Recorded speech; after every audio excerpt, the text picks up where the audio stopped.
That brings us to the Packers at the Vikings. The Vikings are 5.5-point favorites, and people might be wondering, huh?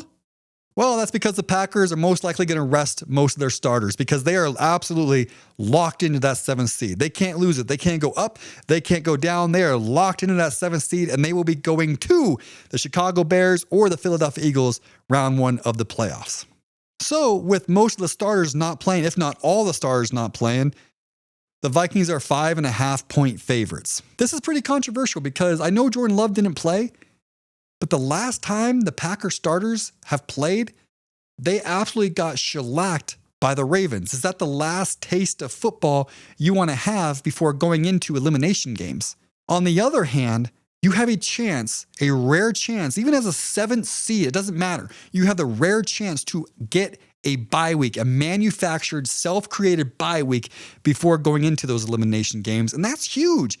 I mean, look, this has been a grueling season. I know it doesn't feel like that because we just watch games on TV, but these guys are beaten up. You get a fresh week to rest. As a matter of fact, the Packers have had hell of the last few weeks. I mean, you lose the game against the Broncos, you lose Micah Parsons, you lose against the Bears, now you get shellacked by the Ravens. I mean, it's like, oh my God, just time to get away. Not just, like I said, for the, healing the bodies, but just like a woosah type thing, like just, get away and just reset. The Packers still have plenty of talent. And if you watch the playoff segment that I did just a little bit ago, I can see the Packers winning the Super Bowl. They're one of the 6 teams in the NFC that I can see winning the Super Bowl. They're right there in the midst of a very, very wide open playoff, more wide open than I've ever seen it. Take a break, just take a breather. So it's going to be the Packers backups, I assume, with Malik Willis, he's a good quarterback. Now, who's he throwing to? Who's the offensive line protecting him?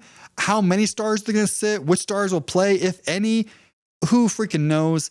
The Vikings are in a weird spot, however, because usually when you have a chance to spoil someone else's season or to ruin their seeding or to ruin their chances or this or that, you kind of get up for it. Even though you're not in the playoffs yourself, you kind of get up for it. However, you can't ruin their chances. They are locked into that 7th seed, and you wouldn't even be playing their starters.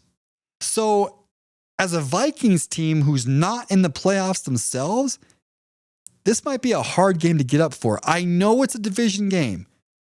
But that said, you're not spoiling shit over there. So I feel like it's a really hard game to really get up for.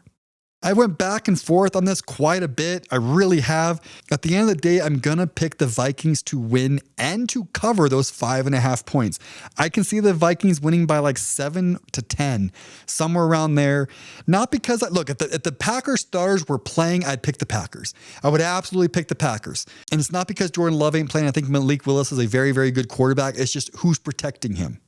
All right, the Vikings, they like to do exotic blitzes and stuff like that and exotic coverages and everything else like that. Who's protecting him? Who's the offensive line protecting him?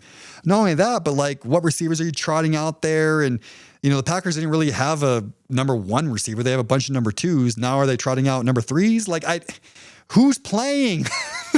At the end, and the Packers defense has not been playing well lately. So now you're going to take out that starting unit and put in the second unit. I know it's JJ McCarthy, but still, I just see a Packers loss in this one. Again, I don't think the Packers care whether they win or lose. They'd like to win, I guess, but they're looking to the playoffs. And quite frankly, they need to. They need to get this week where they're not even really focused on the Vikings. They're focused on stopping the bleeding, plugging the holes in the ship, whatever, and get ready for the playoffs.